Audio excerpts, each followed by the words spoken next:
Welcome back. You're watching Network Africa. Central African Republic is gearing up for its long-awaited elections as preparations get underway for a Wednesday vote. Many major challenges, however, lie ahead after years of conflict. The parliamentary and presidential elections are to be held on the same day, and this comes after polls were cancelled earlier this year. Many hope this will bring the people of CAR one step closer to ending years of inter-religious violence. Central African Republic's beleaguered people are once again preparing to head to the polls on Wednesday for elections they hope will bring them one step closer to ending the years of interreligious violence. Voters will decide on a new president and parliament that day, restoring democratic rule under their freshly approved constitution. And while doubts still loom over the authorities' capacity to hold polls in a country carved up by warlords, a more important test will come after, as the next leader seeks to rebuild and reunite a nation that now exists in little more than name. Abuses by Selekers fueled the rise of Christian militias who launched reprisal attacks against Muslim civilians in a campaign of ethnic cleansing. Thousands have died, and nearly 1 in 5 of the Republic's 5 million residents fled the violence. The unrest has also repeatedly delayed the polls. While security remains a major concern, observers say the general population demands peace. I am certain that Central Africans will live together again, because it is only one group of people that is making a mess in this country. But despite initial agreements, there has been almost no progress towards disarming thousands of fighters loyal to rebel and militia leaders ahead of the vote. Turning all that around will take time, and it will also require the participation of the country's Muslim community, who, in spite of constituting a minority, have traditionally played an outsized role in trade and transportation. They make up a large part of Central African Republic's roughly 900,000 displaced, having either fled abroad or moved to the northeast after coming under attack from those anti-Balaka or Christian reprisals. Bangui's Archbishop, Diodon Nzapalenga, however, is confident reconciliation is possible. It has to be, he says, because without it, Central African Republic as a nation will fail. In this country, because there hasn't been any search for a consensus, because there hasn't been any spirit of negotiation or sacrifice, small groups wanted to take the majority of the people hostage, and we saw the results. Now, the time has come to go past religion. But for Bangui's residents, the main concern is for the elections to simply proceed as planned. Guinea is on the home stretch of its Ebola-free status declaration as the people count down to the final minutes of its 42 days monitoring period. Today is day 41 with no new cases, and in the next 24 hours, Guinea could be declared Ebola-free by the World Health Organization if no new cases emerge. This will officially mean that Africa has won the battle against the deadliest epidemic yet in recent history. Now, for the first time ever, a Malawian band has been nominated for a Grammy Award, and not just any kind of band. The band I'm talking about is a little-known music group in Zomba Maximum Security Prison.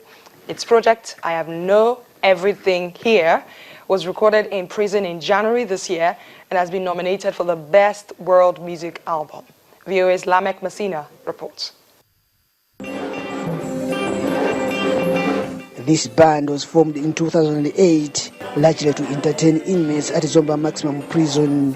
This was in addition to the Malawi Prison Brass Band. Acting Chief Commissioner for Prison Litu Dinizulu Ntengamo says the band came into being when he bumped into a group of musical young prisoners. When I visited the Zomba Central Prison, I saw some boys playing local-made guitars from empty gallons or whatsoever, and they could play music. And once they start playing music, there was an attraction of prisoners coming out from their cells to listen to this music. And I said, no, let us improve this. He proposed funding from the National AIDS Commission for the musicians to start composing songs about HIV awareness messages. They gave us 500,000, where we bought 3 electrical guitars, a set of drums, and a very small speakers. Oh, the guys were very happy. And we started composing HIV AIDS related awareness campaign music inside the prisons. This led to authorities giving the band additional funds to buy more musical instruments.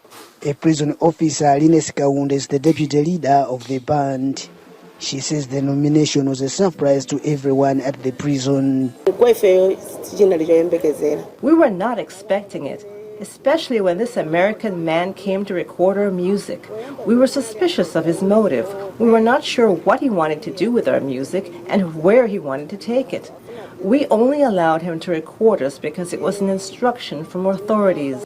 Band member Ernest Kufandiko was sentenced in 2009 for theft. He says the nomination confirms that a prison is a reformatory center and not a dumping ground.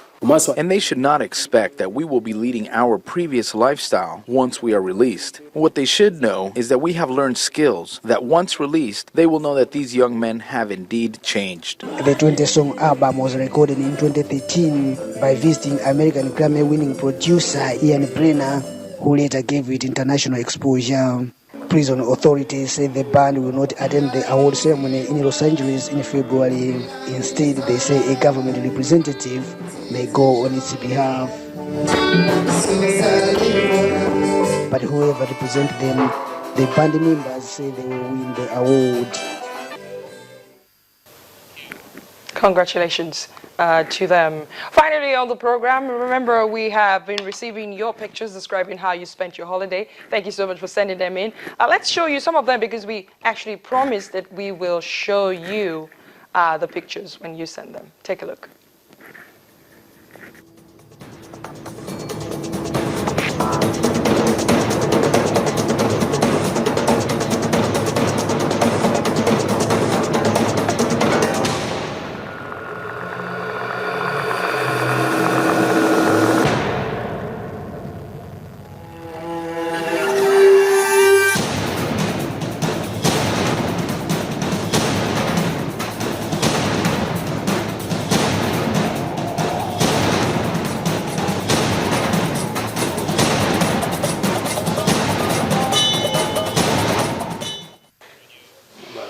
Don't forget to keep those pictures coming. We would like to share your moments with the rest of the world.